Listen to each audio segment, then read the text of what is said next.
Good afternoon, everyone, and thank you for joining me. Thank you for taking time out of your busy day. My name is Yvonne. This is Yvonne McBride Lit Life, and in this space, we encourage, we motivate, we support women of the diaspora who want to reach for, plan, and live the life of their dreams, right? So, if that sounds like you, please take this moment to subscribe to the channel and settle in for the chat that we have today. I want to bring up my guest, Ms. Kisha Soloman. Kisha, introduce yourself to the people, please. I will. Good afternoon, everyone. My name is Kisha Soloman. I am currently employed as the strategic storyteller in chief for the enterprise technology organization at Ford Motor Company. But I have many titles and many roles that I've played in life.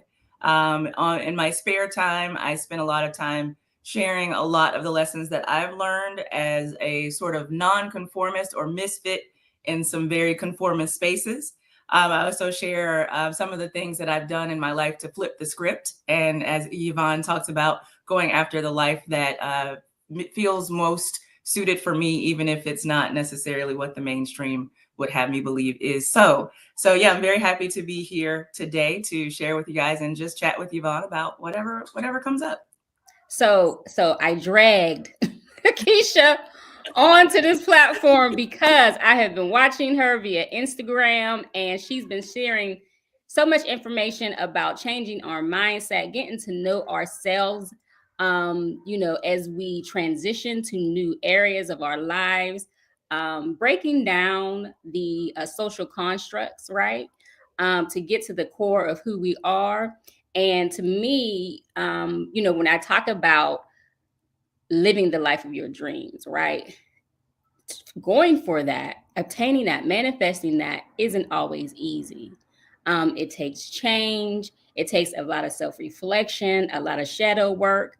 And to do that, some people may have a goal and look for a dream and say, okay, I know how to do that. Get their vision boards together, right? And start pasting little pictures about, oh, this is where I want to travel to, and this is the kind of man I want, all of these things. And then they hit the ground running.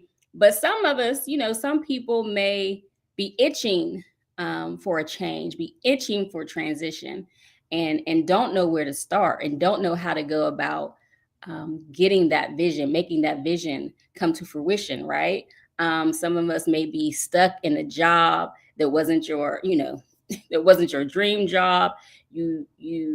Or have, been in that job for a time, and you feel like it's time to move on, but don't know how to, start making the steps, start taking the steps to that.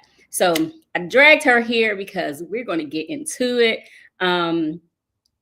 First, you already said a little bit about it, but when you say like the information that you're sharing is for the weirdos, can you go into that, like why Yes. it's important for us to have a voice? Yeah. So Yvonne mentioned I shared something on my Instagram just today, actually, because I recognize that a lot of times the way I come across, the way I speak, and a lot of things that I talk about, it can be confusing who I'm actually talking to. So I wanted to clarify that I am speaking to those who I refer to as the weirdos. And one of the ways that you know that you are a weirdo is if you don't hear that as an insult, right? You hear that as go, hey, is she talking to me? But I think it's important for us, we the weirdos, we, as I call us, the misfits, the marginalized, the ugly ducklings, the not quite, but almost, those of us who desire oftentimes to fit into mainstream spaces, not for a sense of validation, but for a sense of there's something there I want access to, or there's something there that I want to contribute to. But we ourselves are not necessarily mainstream. So there's always that conflict when we're going into these spaces. I myself have been a misfit in corporate America for about 25 years. My entire career has been largely in corporate America. But if you know me as an individual, you'd be like, how is that aligned with who she is as a person? So it came, the notion of that came out of necessity of understanding how do I maintain who I am and how I feel about myself and the world and my values, which are often at odds with things like called capitalism and corporate America and the rat race and the ladder to success.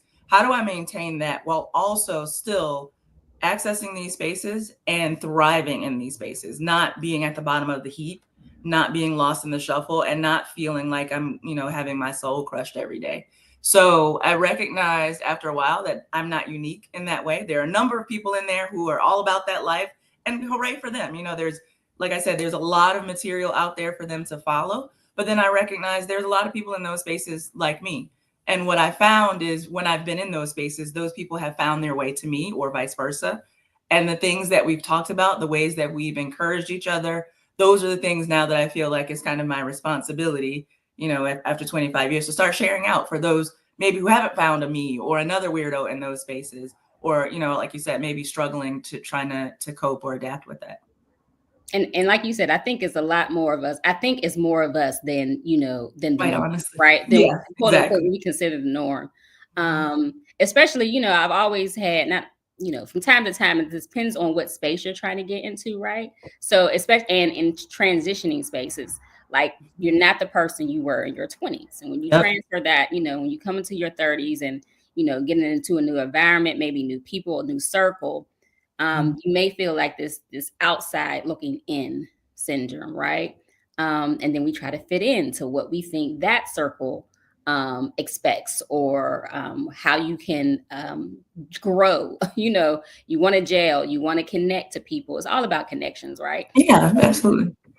We try to like fit into this space, and we try to change this, and successful people do this, so let me do this. But it's all a game. It's all a game. It's all a balancing act. And with that, we first have to know, it would be great for us to know who we are, right? Before we get into any of that, who we are as people at the core. And like I said in the description, to get people here, when you were younger and people were asking, well, what do you want to be? What do you want to be when you grow up? You weren't tethered to any ideas, right? You didn't have any expectations. Nothing was put on you yet. So you could dream, and you can say, even if it was a superhero, Wonder Woman, a Batman, a doctor, all of these things you just said, without having any restraints. And if we could do that now at any age, at 20, at 30, at 40, like what could you be? What could you be if there were no limits, right? If no one told you what you could and could not do, if there were no restrictions put on you, like what would you do with this wild and crazy life, right? What would you do with that? And so when we talk about transition and getting our dream life, before we can get the dream life, before we can live it, to plan for it, we have to do some self-reflection. So that's why I brought her here today. That's why I brought her here today, to start the journey of whatever life if you want to be an expat, if you're trying to be a writer, if you just want to change your job, if you want to get divorced, anything that you want to do, when you think about your dream life, what does that look like? What does it taste like? What do you do when you wake up in the morning? All of these things start from knowing yourself at the core. Absolutely. 100%. Yes. Yeah. And I heard you say, all of it is a game. And I think, before I sort of transitioned myself into what I consider to be being sovereign, right, which is self-governed, I felt that too. I was like, it's a game. And for whatever reason, everybody else seems to have the rule book or the playbook, and I don't. Yes. And I feel not only like I'm losing, but like I don't even understand the rules. And that's when I started to realize, like, what I've been taught is that it's a game, and that there is win or lose, or winners and losers. But that's not really the truth. Right. What the truth is, it's a story. Everything is a story. Everything that we think of, everything we interact with, everything that we encounter is a story. It's either someone else's story that we're, kind of being scripted into, or it's a story that we're writing ourselves. And once I realized that, I was like, win or lose is irrelevant. It's choose your own adventure. Yes. Once you recognize that it's a story, and not only am I a character in the story, I'm also a writer. I can be the writer. And when I transition from oh, I've just been kind of following a story that was already written. Someone assigned me a character role and I've just been playing this role. And then one day you go, you know what? This role is weird. This outfit doesn't fit. I don't like where this character is going. I don't like who this character hangs with. Or it could be even something as small as, I'd like this character to do something different. This character can do more. That's the moment where you've got to make the decision to transition, not just, to being the character, also being the writer. And most people, when we're talking, not even metaphorically, people are like, oh, I can't write. I'm not creative. I don't know what to write. And that's the same thing when people have to start writing their lives. They're like, well, I don't know what to do. Exactly. I've never thought of it this way. I'm not creative. And again, that's something you've been told, right? I am a very spiritual person. I'm a bad Christian, right? I started out in Christianity, but I'm terrible at keeping, to all the doctrines and stuff. That said, I still consider myself, that's kind of my native language.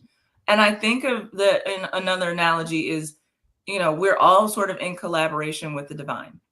At every given moment, creation is still happening. Creation is not a was. It wasn't way back when God said, let there be. The let there be is happening every moment, every day, every second. And becoming a writer of your story is really deciding to collaborate with the divine instead of being, feeling like someone else's external will is on you. And I think, that transitioning into the writer is where you then got to go into that self-reflection and go, okay, well, what kind of writer am I? What tools do I have to write with? How can I use them?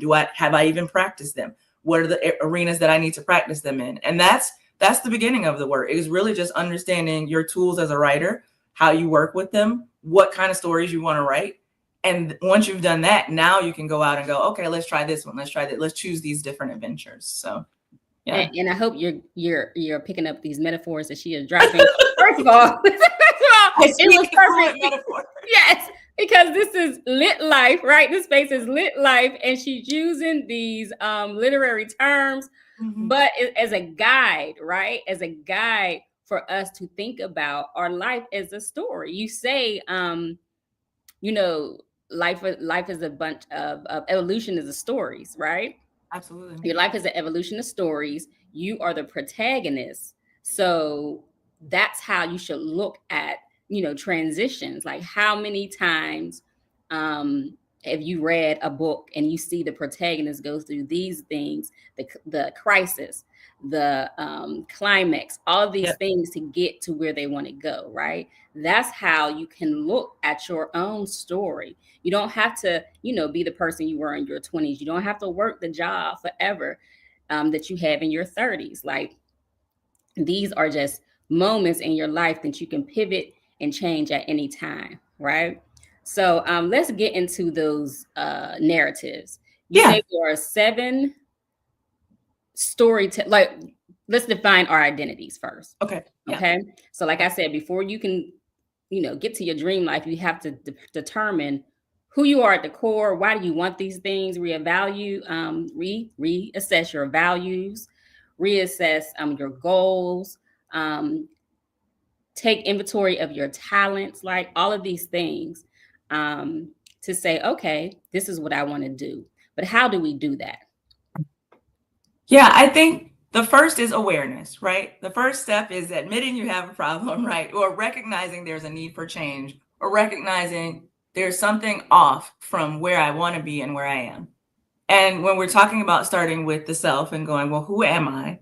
First thing we got to, well, how do I even come up, whatever I know as myself, how did I come up with that self-concept? Right. And that's where I start talking about what I call the 7 storytelling institutions. If everything is a story, and if before we've decided to become the writer, we're just the character, who wrote the story? Right? Where did this story come from? And why did they write the story? And why? Right. Why this story? Why did they tell it to me? What does it benefit them? All of those types of things. Right. And so I think the first step for me was recognizing, okay, where did these stories about who I am and why I'm good or bad, or why certain behaviors or certain things are acceptable or unacceptable, where did that come from? And it's these 7 storytelling institutions. And I use the word institution fairly broadly.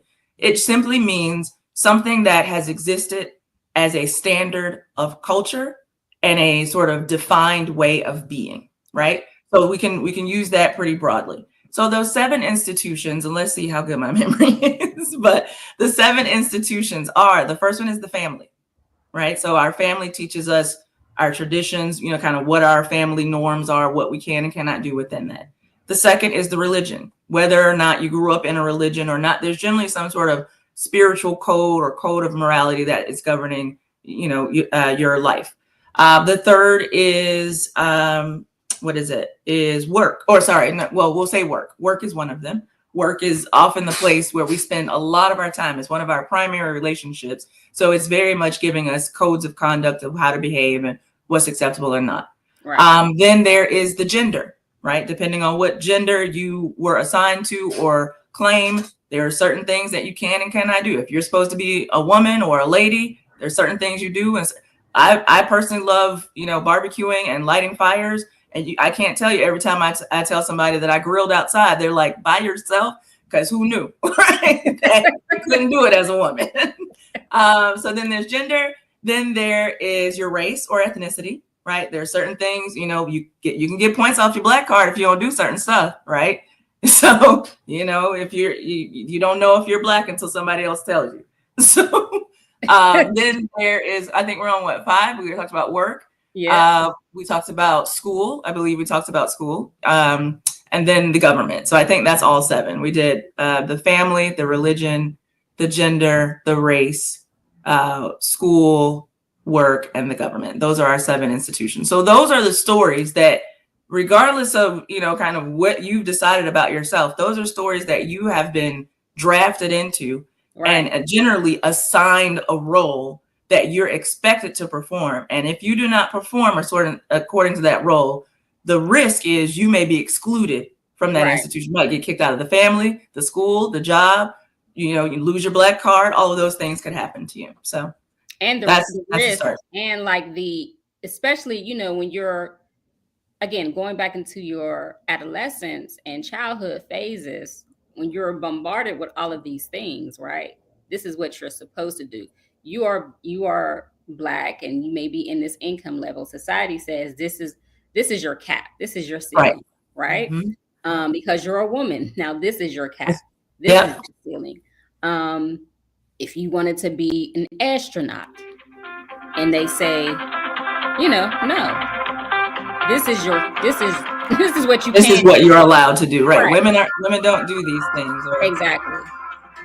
And it most often comes from the people who are also members of the institution. Those will be the first people who police you. Other women will look at you and go, no, we don't do those types of things. Other Black people look at you and go, no, you're acting white, or we don't do that. Exactly.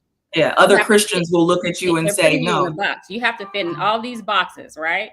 You come out of this box, but you have to be in this box. It's like a not a pyramid scheme, but like the little dolls, the little Russian dolls. Yes, right? Exactly. Start with the tiny one, then you have to encapsulate yourself in this doll. And then you have to encapsulate, you can't just break out of the box. You can't just be who you want to be and figure it out on your own, because at every age, every level, all of these expectations and all of these, what is the word? Can't think of it right now, but they are indoctrinating you, right? Yes. Mm-hmm. It's like an indoctrination. This is what you're supposed to be, right? Mm-hmm. Here's your script, little character. Please follow it dutifully. Exactly. Yeah. So how do you suggest people start to search for their own identities? Like how do you strip away those things? Yeah. I think first, be born different. Right? You know, be born in some way that doesn't fit one of those naturally. Be born gay, be born neurodivergent, be born, a foreigner, just be different, be unable to fit. And that's probably the easiest way, is when you can't do it any other way. You have no choice. The other is prepare for some type of change, right? I think you talked about that. Decide to flip the script in some way. Decide, I'd like to do something that I know is not normally allowed as a member of this group. Decide that. And then say it within that group and see what happens. See how quickly those within those groups will come to police you to say, absolutely not, this is not allowed, absolutely not, you will fail, absolutely not, Leviathans will eat your soul. Right? Not You can the never come back, you'll be Leviathan. irreparably changed. Nobody's gonna love you. It's death. Why would you do that? It's much safer to do this, right? So those are the two things. Either be born some way where you can't fit in no matter what, or choose to do something that is not normally on script for one of those things. And then once you get that backlash, that'll be your deciding point. Which one is more important to you? Is it more important to be a member of this institution, which is perfectly okay? There's Right. nothing wrong with making that choice. We can't have chaos. We can't have everybody be a weirdo, right? Some people got to keep the things, nice and in the box. But for the rest of us, and increasingly more and more of us are finding that that's who we are. For the rest of us, you realize that what is outside of the box is much more valuable, is much more important to you. And I will say generally why that is because it's something tied to what you're starting to feel is your assignment. Why am I here? Am I here to be in the box? Am I here to be, one of the others? Or am I here to go after this thing that I don't know why it's calling me, but it doesn't stop?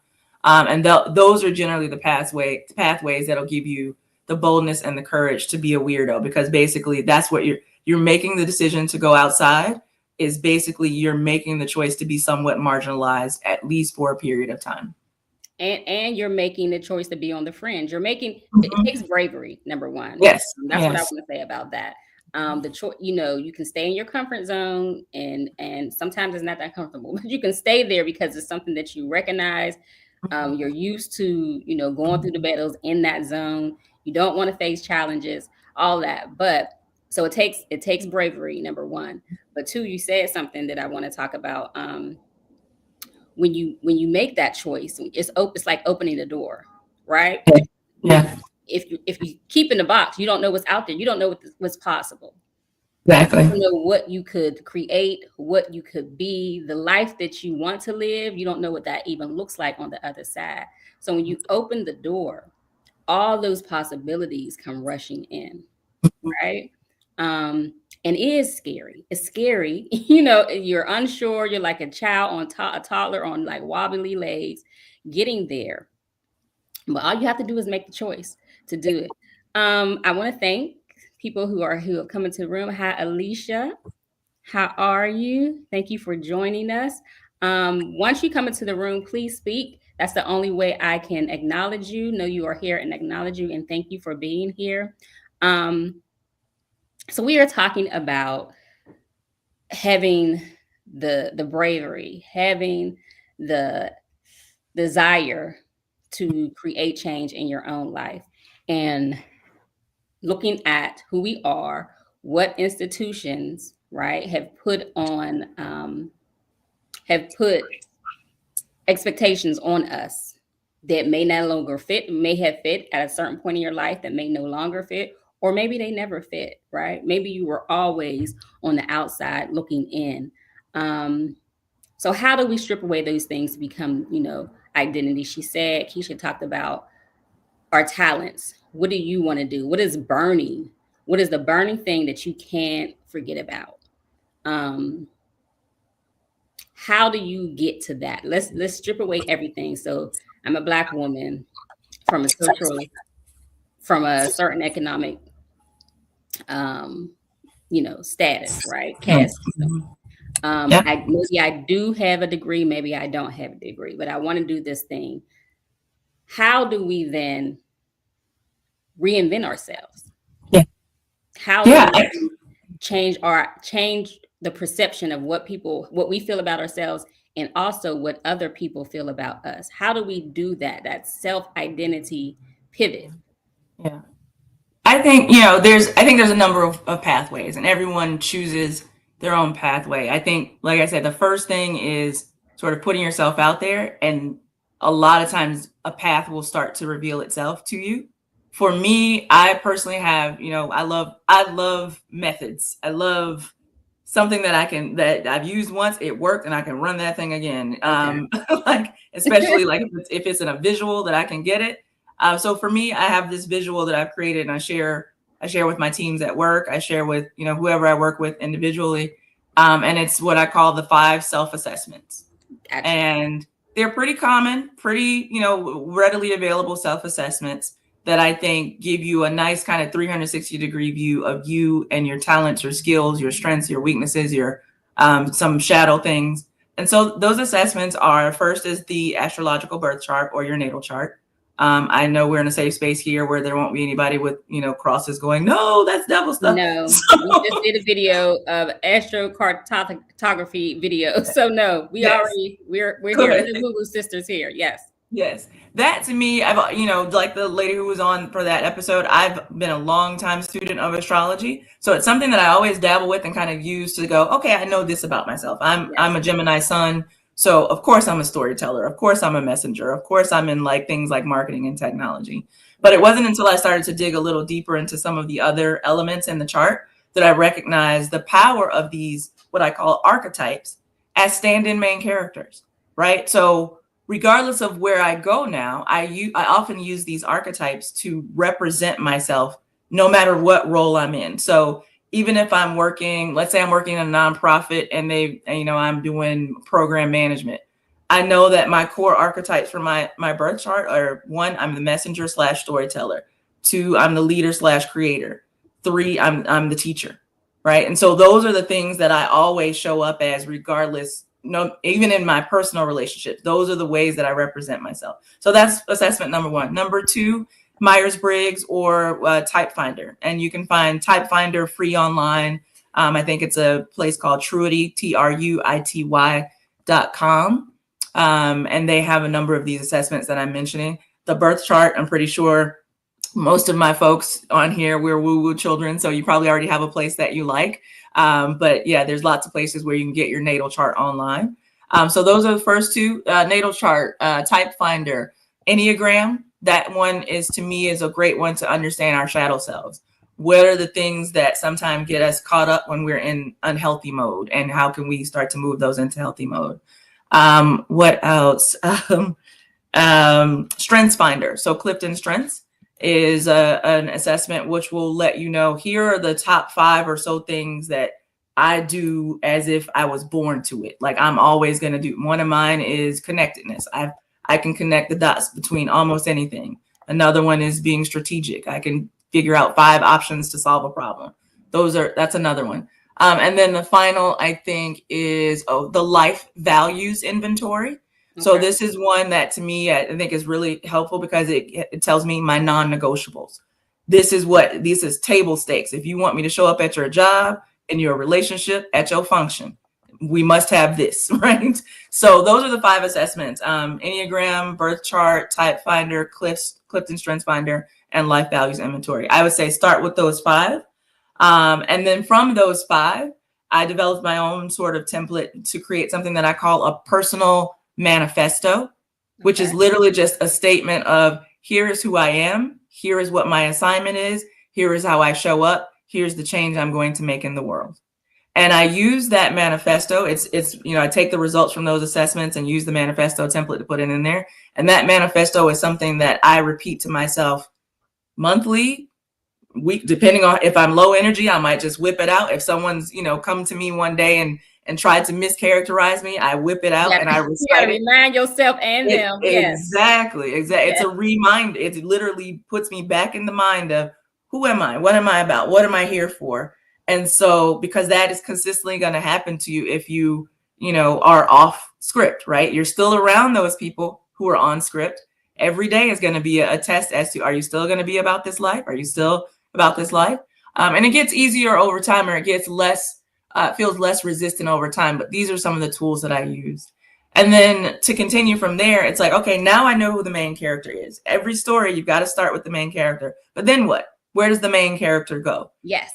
You know personally what your purpose is and where you're walking down, what path you're walking down, but how you're navigating, I kind of developed basically a framework, which is how to be unapologetic, right? So now that you're not like the others, how are you going to exist in this in a way that you're not going to be ashamed? You're going to continually be celebratory, and you're going to be a beacon to others who may need that sort of role modeling. And there's 4 parts of that. Pardon me while I kind of pause. Okay, I'll pause. All right. Recap for those who are. Sorry, I get to talk. So we talked about identifying yourself to the core, right? Stripping away all that the society is telling us who we are, what we're supposed to be. We want to open the glass ceiling, right? So we talked about the 7 institutions that make up who we are. If I can recall, it was family, right? Religion, race, ethnicity was 3.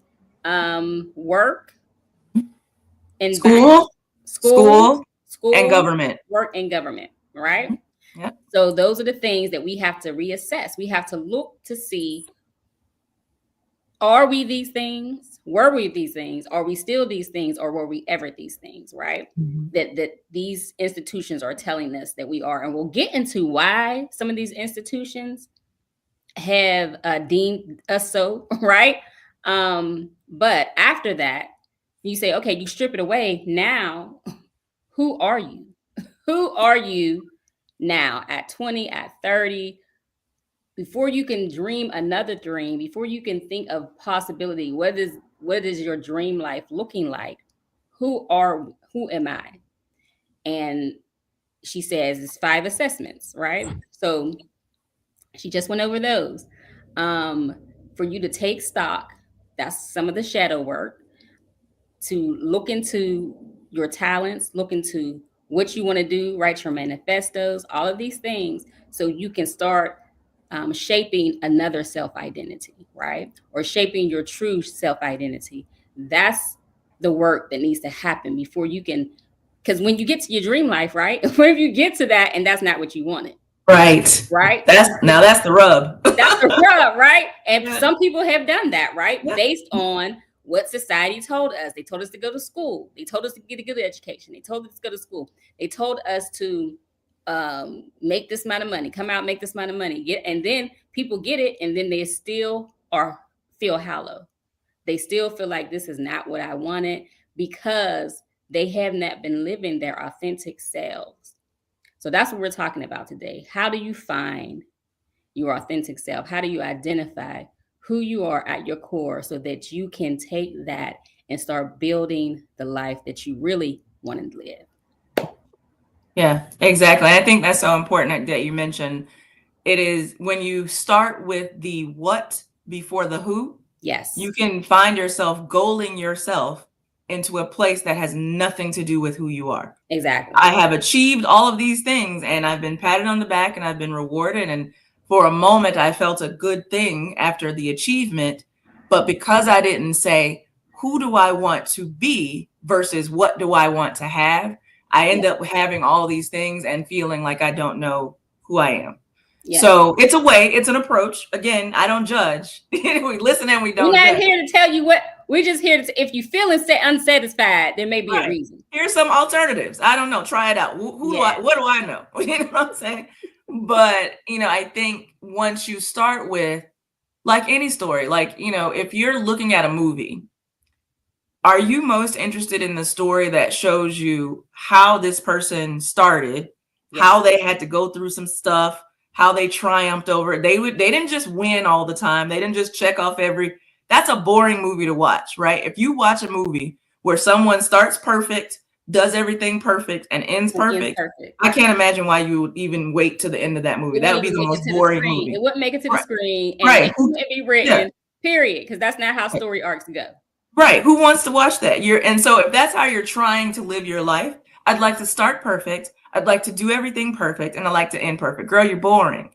I'm not saying you're not perfect, but you're definitely boring. You're not an inspiration to anyone.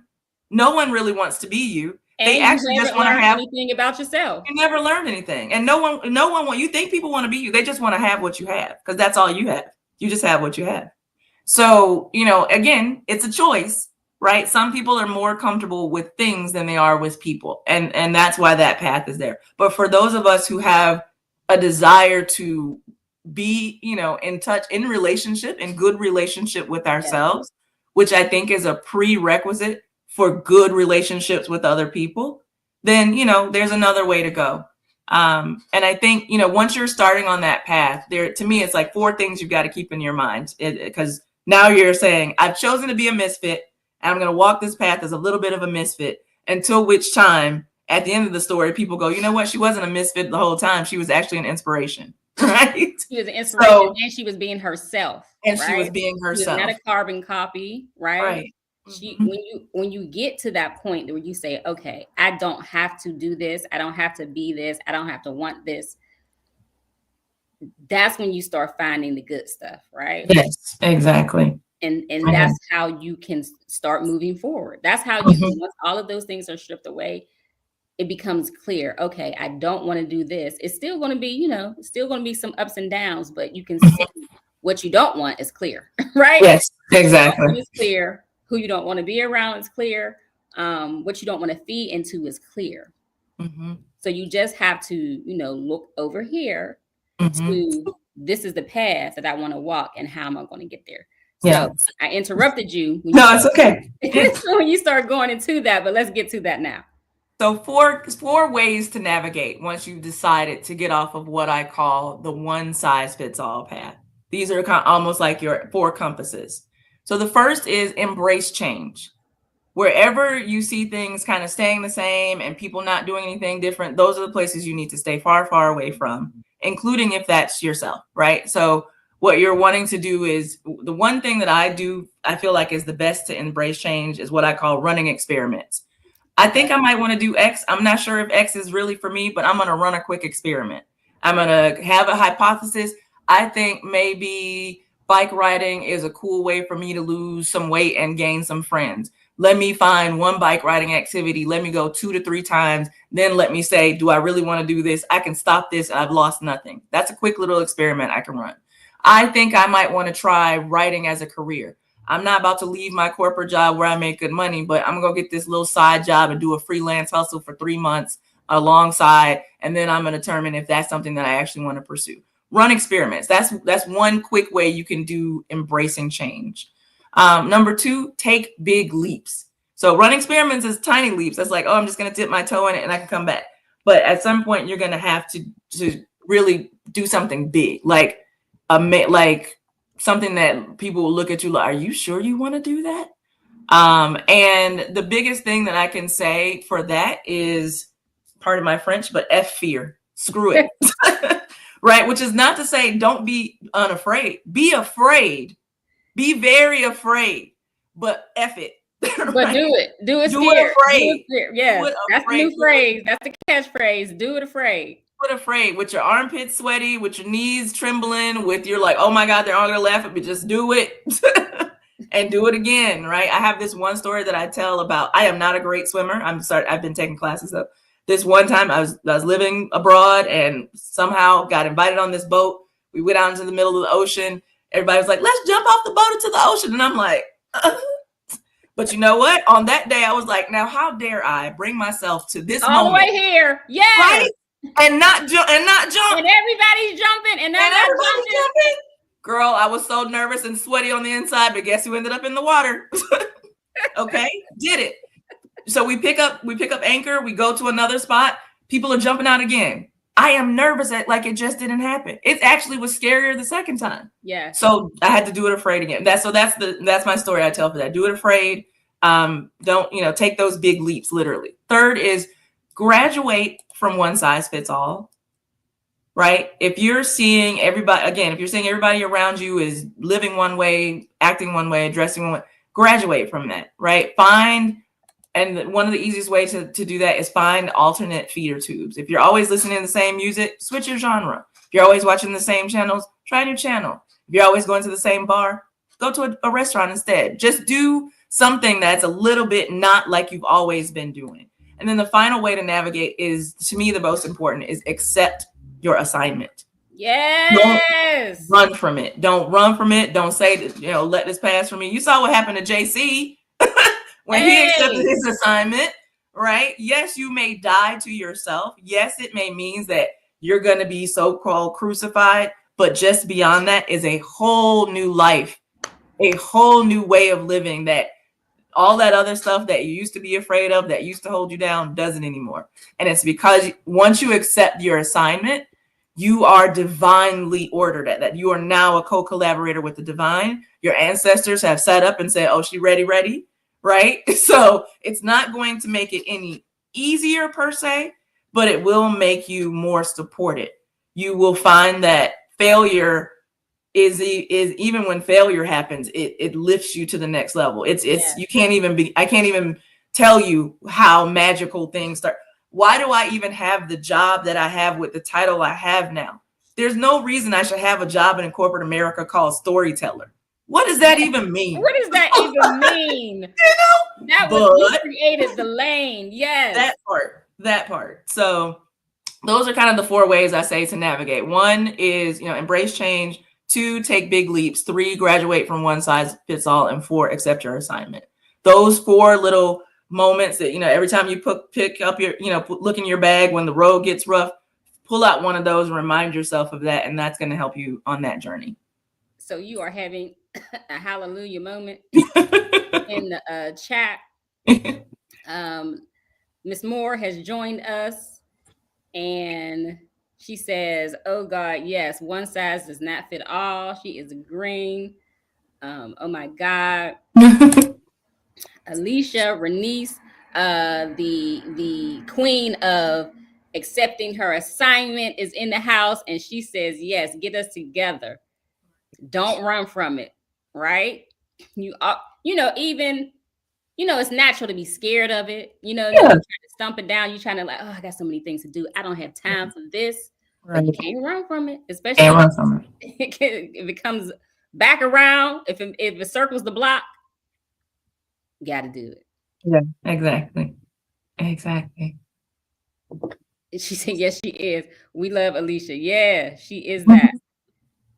Hey, awkward black nomad. She has entered the building. Okay. So thank you all for joining us. If you have any questions for Kisha, please, put them in the chat so we can get to them. We have about 7 people in here. Some of you have not said hello. Please do so I can acknowledge you that you are here, and thank you for coming. All right. So we've done all the shadow work. We know who we are. We know what we want loosely, right? We can see the dream life at the end of the tunnel. We can see it. But how do we get there, right? Mm-hmm. How do we manifest that dream life? And we talked earlier a little bit about goals, right? Yes.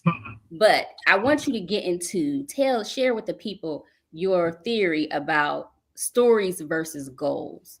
Okay. Yeah. And so let's start. Yeah.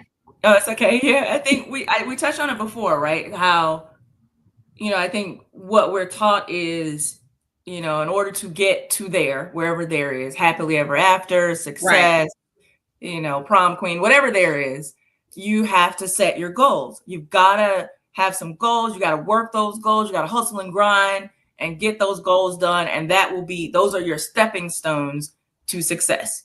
That said, though, what we can understand, and almost like a visual, because I'm a visual thinker, when I think of goals, I think of a straight line, right? A goal is, here's a start, here's an end, and all I got to do is work my way from start to end. Right. A story, however, looks more like a circle, which looks more like, here is a start.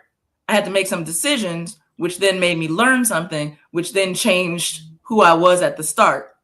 Right. And then I repeat that continually. Right. The difference between goals is, goals, if you're achievement motivated. If I want to measure the value or the progress of my life by how many things I checked off a list and got done. Story is growth motivated. If I want to look at how much have I changed and grown since the last time I started, then that's how I measure my life. Then you want to prioritize story over goals. And which is not to say you completely ignore goals, because even as you're doing story, each chapter of that story could be a goal, right? But it isn't to say once that chapter is finished, story done, new book, story done, new book. Those themselves are not the whole story. It's basically like you are, you're more invested in the process. Yes. Right. You're more invested in the pivots. You're more invested in the twists and turns and how to connect those goals. Correct. When you are in the finish line. Yes. It's the mastery that you're going up. It's the growth. It is. I'm using the goals as the playing field, but the goal is not the end result. It's not the end. It's not happily ever after itself. Happily ever after is what type of player I become, or how I've changed as a player since I first entered the field. Right. So. And then that takes the pressure off a little bit, right? If you realize that you're this protagonist, right, going through this story, learning, right, you're your hero's journey, you're the hero of the story. You're going to have some ups and downs, but you'll be able to take those downs and learn from them, as opposed to being devastated, right? Because it's this one goal, you didn't reach it, right? I give up. You know what I mean? Right. It's a, and that goal was tied to my whole identity. So if I didn't get that goal, I don't even exist. Who am I as a person? And you're like, no, that goal, there's even a reason. What was the reason I didn't reach that goal? Maybe halfway through that goal, I recognized this wasn't where my character needed to be going. And it was better for me to quit the goal than to finish it. Yes. It showed my character. It showed a development in character to say, it is okay to walk away from things that are not serving what my highest purpose, what my assignment, what my happily ever after is, or how I can grow as a part of that. So yeah, I think, again, it's not for everyone. Everyone will not be able to live their life according to that, because that's not where they place their value. Some people place their value on the things that they have. But for those of us who place their value on how much you grow, the type of person you're becoming, then that's an alternate way, is to think of it as a story. So Alicia agrees. She said, I love that, story versus goals. Miss Moore, I love that as well. What a fresh way to look at this. I've never considered this before. It does resonate. You are one of the weirdos. You are here for a reason. You are one of the people on the fringe looking for another way out, Miss Moore. Yes, if this resonates with you, welcome. Welcome. Welcome. So, okay. So this is, we're talking about progression, evolution, right? When you think about a story, you think about a hero's journey, it's not a direct line. No. It's an evolution. It's mutable, right? Yes. And you are flowing, you're ebbing, you're going with the flow, you're learning things. We already said, change is not easy. You're going to bump into some things you're going to learn from. But if you can think about it in this manner, then, and if you can like the process, if you can fall in love with like getting research, getting to do this, looking at yourself, all of this stuff, right, that makes you a whole person, for fodder, it's fodder, for your new life. That's what makes the new life worth living to me. Yeah. And I think when we're talking about this way of thinking, ultimately what we're talking about is shifting towards more indigenous ways of thinking of the self and of life, right? The Western or the modern or the industrialized way of thinking is very goal oriented, because it's all about producing units. Even we as the citizenry are units of produce, right? And so of course you are trained in these institutions to go out and produce, deliver a goal, deliver an outcome. Who cares who you are? We don't care about the quality of who you are. But if you look back in indigenous societies, and what was the best benefit to the society was for you to grow in your talents and gifts, because that's then what you're going to give back to the community. Right. We all thrive if you thrive. We all evolve if you evolve. And so I think in this time, especially now for us here in the US, where we weirdos especially are being asked to demonstrate alternate ways of being, because the old ways, just through the timing of how we are and everything that's changing, those old ways are no longer sustainable. They never terribly were sustainable, but we're being asked to consider and to experiment with and to try out new models, which are actually just brushed up versions of the old models.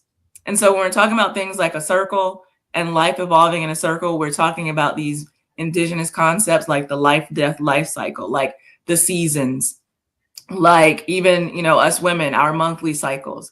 It is a process of starting, ebbing and flowing, that once we recognize that this is the way of nature, this is the way of indigenous peoples, then there should be some comfort that we take from that, and being able to represent that at an individual level, because in doing so, we're showing others who caught up in these systems, we're showing them the alternate way just by being ourselves.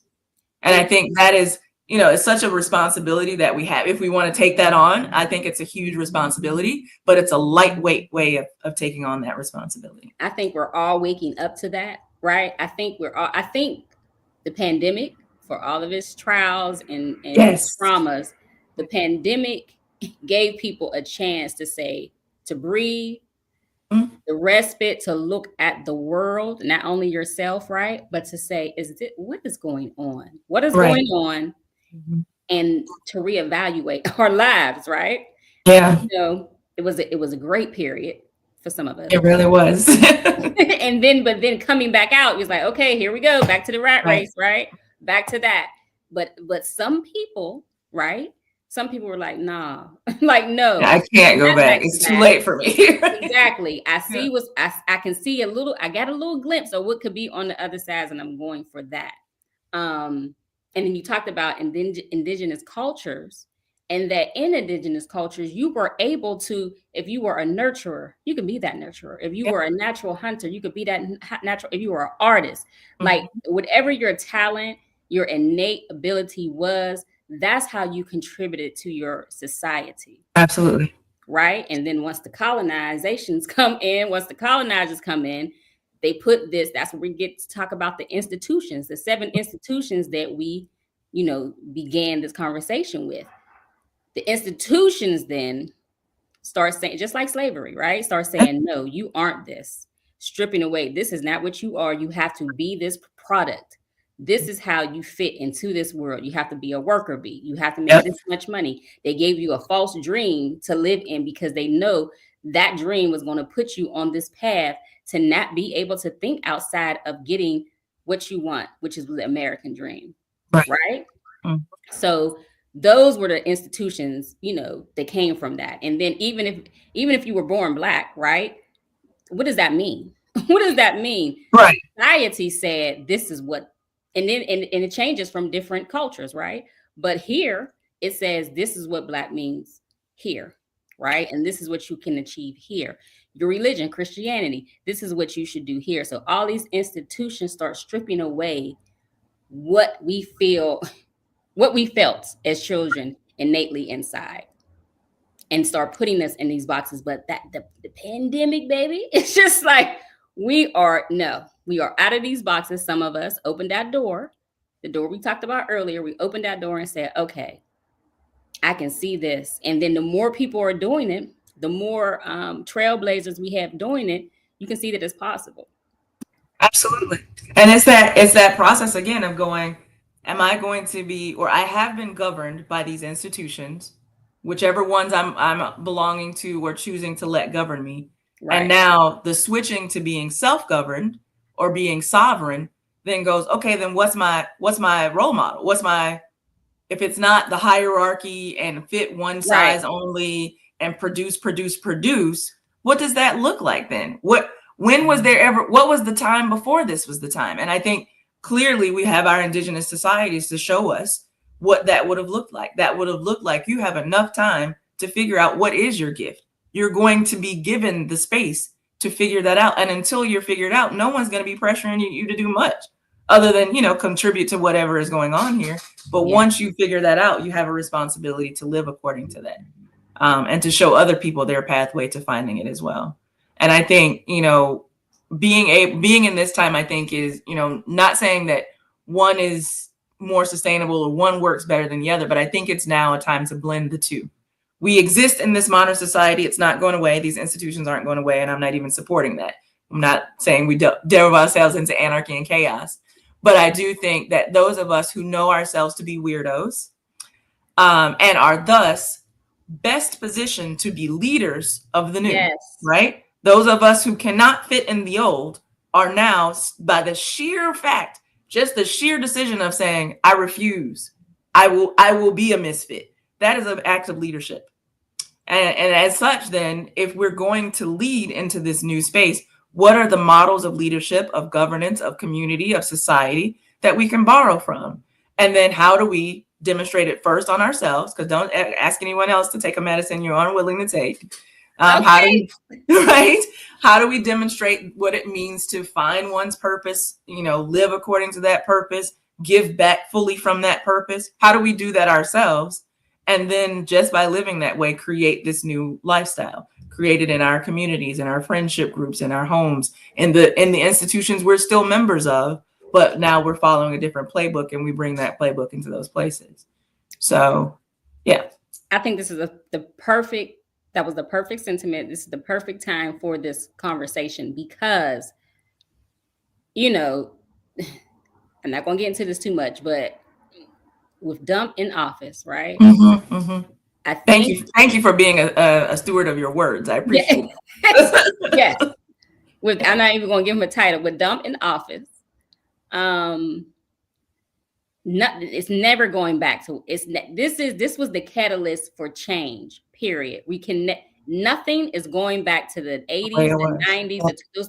This is the period of change. And we haven't really lived. Some of us weren't active during the civil rights. We might have been born, but you weren't active during the civil rights movement, right? When there was a change. This is the country. The world is about to change. We talk about New World Order. I'm not going to get into that, but we are the people, the misfits, the people who do not fit into this bubble, who aren't even trying to get back into the box, right? You're going to have to figure out what's next for yourself, and what's next for the society that you want to live in. It's never going back. It's never going back. It's just like in a book, right? We've been talking about storytelling narratives. You never can go back to the beginning of the book. Right. This is the time for change, and it's time for us to start thinking about who we want to be as people, and what we want to give to the new world, new building society. We don't know what it might look scary. We don't know what exactly it's going to look like. But even if you are in the U.S. and you leave the country, it's going to eventually catch up to you in that country. You can't outrun it for too long. Yeah. So us as a society, how are we going to be as new people in this new society?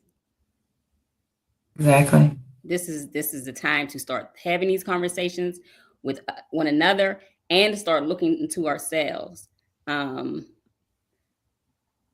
You can find Kisha on Instagram.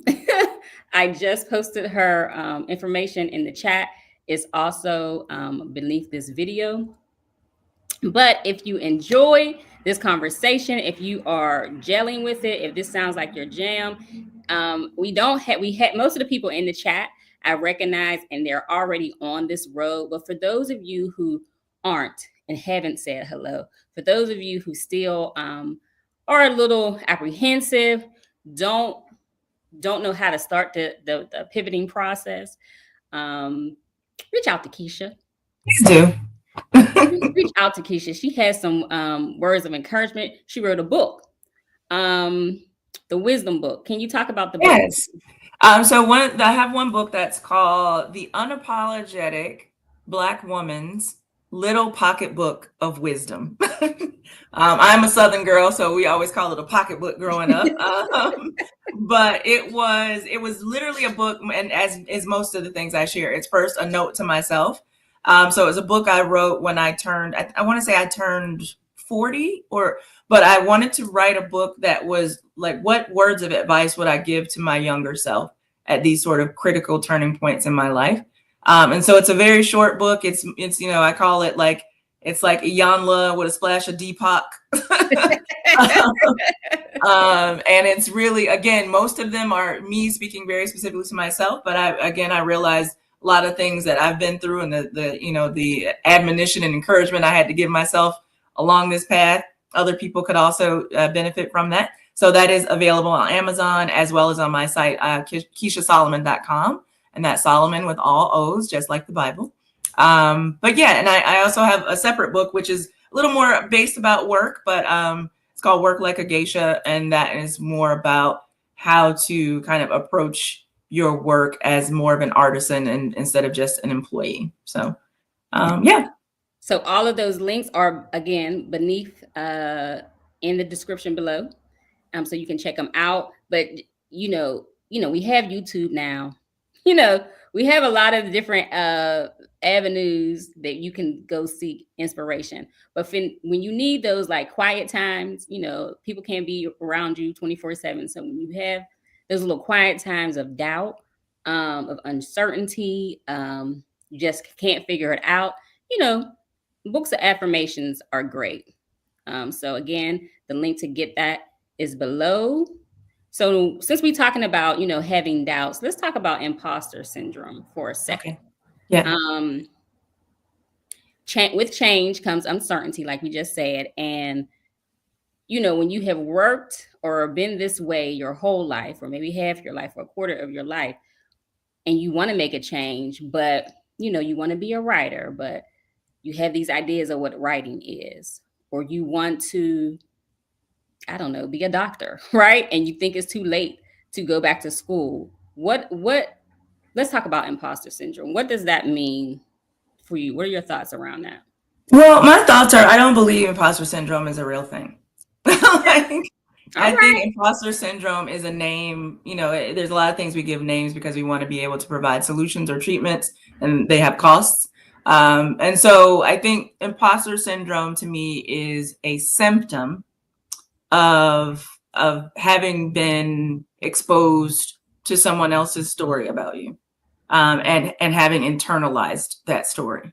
So it's actually, I call it a socially transmitted disease, in that, usually we get imposter syndrome because we've been around others who have said, oh, you're a woman, you can't do this. Oh, you're Black, you can't do this. Or, oh, you're too old, blah, blah, blah. And so they've said it.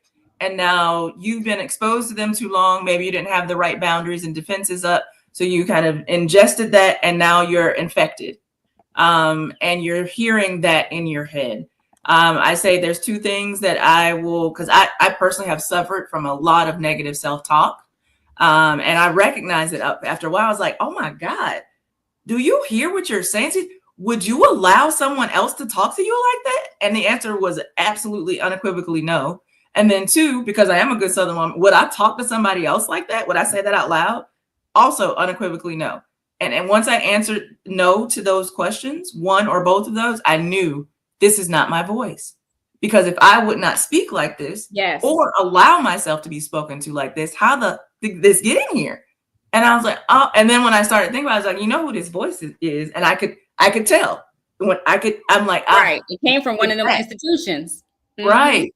It's from that time, that place, that person, that when either I was too young or didn't know, or thought they were right for me, or didn't, had no idea. And now it's settled in so much that I say it on their behalf. And so, for me, the antidote is, now that I've recognized those things, I have to give it a name. I have to, as soon as I hear it, I write it down. Whatever that negative statement is, I write it down.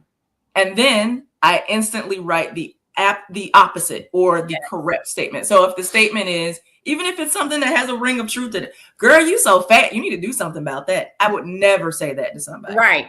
I would never let somebody say that to me. So I write that down. And then the correct statement is, I have a responsibility to be a better steward for my body. And right now I haven't been. Right. And then I circle that and I go, yes, I gave a critique. It was real. It's true. But I didn't have to say it that way. And so oftentimes imposter syndrome is that thing where you're probably you've leveled up in some way or entered into a new zone, and you're going, I don't deserve to be here. I don't belong here. Everybody's better than me. I'm never going to make it. And that is not something you would say to someone else. If you saw a new person at your job or whatever, would you go to them and go, you don't belong here. Nobody likes you. You're never going to make it. Why do you even think you could do this? No, you wouldn't do that. And then you wouldn't let somebody say that to you. So the first thing is acknowledging that you are infected. And now we have to put the right antidote into place. Listen, I hope these are the tools. We are getting the tools here. How do you realistically get rid of imposter syndrome? How do you work through that and know that it's a falsehood? Number one, it's not your voice. Number two, but then how to actively work on that and silence that voice in your head, right? She just went through it. I hope you all, or people who are watching the replay, are really getting this, because if myself, right, as a writer, I am a writer, but when you look at what I think a writer should be, I have those thoughts. I'm sure other has had those thoughts. Other people have had those thoughts when they think about the life that they want, right? How they're going to get there, and are you worthy? Is basically you the society is telling yourself you are not worthy of this. So then, the shadows part of you are saying, okay, this is why you're not worthy. This is why you have to silence that. And she just went over, her methods of how to do that. And that method I use, like at the time when, and sometimes I'll relapse into being a little bit more negative, but at the time when I was really starting to practice this method, you could come in my house and see Post-it notes all over the place. Because I was like, these are things that I keep saying, and clearly I got to keep saying the opposite. So I have it on the microwave. I have it on the mirror. I have We've all been Issa Rae. We've all been Issa Rae at some point. Yes. Put Post-it notes everywhere. Yes. Saying affirmations to ourselves, saying raps to ourselves in the morning. Yes. Like, you got to get that pumping. You got to get that out. Exactly. Yes. So yeah, I just I hoped, I don't want to discount or dismiss anyone's experience by saying I don't believe imposter syndrome exists. I recognize that some people may, it may not be as simple for them to dispel, but I do want it to be clear that most of the time, I don't think it's an internal character flaw or something wrong with you. I do think it's something that you've been exposed to. Yes. Yeah. Yes. And you can't negate it, because we all have it. Even professional, the most successful, people in their professions say they suffer from it. But why? Why are all these people, why are we all having the same experiences? There's a reason, right? There's a reason. Somebody at some point said you weren't enough. Some situation, some institution said you're not supposed to have this. You're not supposed to be in this space. And so when you ingest that your entire life, it is hard to silence that. It is hard to get rid of those thoughts. That's all. Absolutely. That's all. Alicia says it is such a gentle way and loving way to shush those voices, even with love. Yes, that is the point. That is the point. I realized it was just the effects of oppression. Yes, I feel this way about myself because the country I live in feels that way about us. Exactly. Exactly. And it's up to us, right? Us as people, as our whole selves and our communities, to help all of us, dispel those myths, right? So yes. So there's no questions. Miss Kisha has to go. She had a time limit. She has fulfilled. She has done everything that I wanted her to do. If there aren't any questions, Kisha, is there any lasting impressions or words that you want to leave with the audience? Yeah, I would just, remind yourself every day that you get up that you're not just the main character. You are the writer of your story. And that means that everything that happens to you, every failure, every success belongs to you. And it's up to you to write what that means to you and how that impacts how you develop as a character. And don't let anybody else, don't abdicate the pen to anybody else to have them write your story. So don't advocate the pen. That's the point. You are in charge of your hero's journey. That's right. If the dream life is the ending that you want to take, that you want to get there, that you want to manifest, you are in charge of getting there. And it starts with getting to know you at your core, who you are, what you want innately, your values. If you have to rework those, do that. But you are in charge of your journey. You are in charge of your story arc and how you get there. Thank you, Kisha. If you like if you think that someone would benefit from this chat, please share it with them. Please subscribe if you haven't, although most of the people in the chat, I'm sure, have subscribed already. But for people watching the replay, please hit the subscribe button and the notifications so that you get this content, so that you are able to get this content on a weekly basis. I thank you again for joining us. Kisha, hang in there with me. Bye, y'all.